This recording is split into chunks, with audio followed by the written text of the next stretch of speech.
Aujourd'hui, nous allons parler génétique via cette brève introduction et discuter de toutes les théories attenantes à la génétique.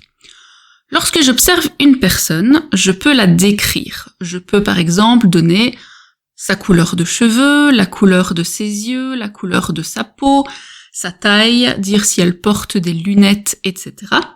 Toutes ces caractéristiques visibles, c'est ce qu'on appelle le phénotype d'une personne. Terme important à retenir.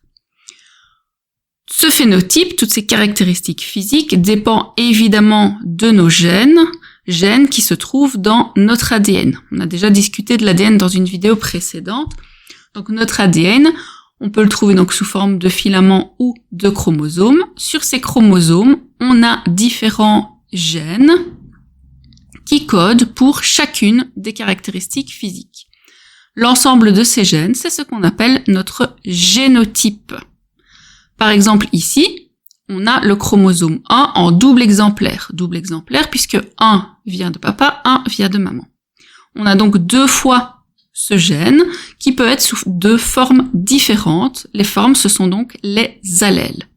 Alors elles peuvent être identiques. Par exemple, une personne aux yeux bleus aura reçu 2 fois le gène des yeux bleus.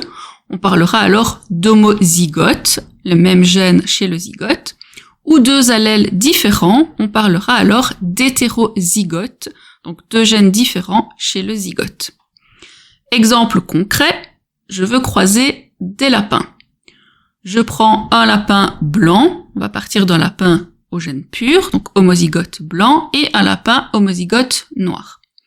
Et quand je les croise, je n'obtiens que des petits lapins de couleur noire.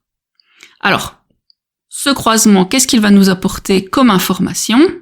Il nous apporte la première information importante, que chez le lapin, au niveau du pelage, le gène noir domine sur le gène blanc. On va donc écrire juste la première lettre de cette caractéristique physique, en majuscule pour le dominant, en minuscule pour le récessif. Chez l'humain, par exemple, au niveau de la couleur des yeux, on va trouver différents allèles.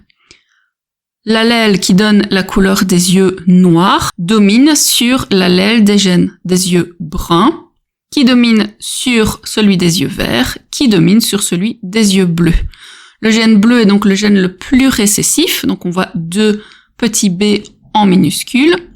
Pour les yeux verts, on pourra alors avoir un homozygote vert, donc petit v, ou hétérozygote petit v, petit b, etc. Et donc à chaque fois, on pourra avoir le phénotype des personnes, ce qu'on observe, et leur génotype, c'est-à-dire les gènes que l'on retrouvera dans leur ADN.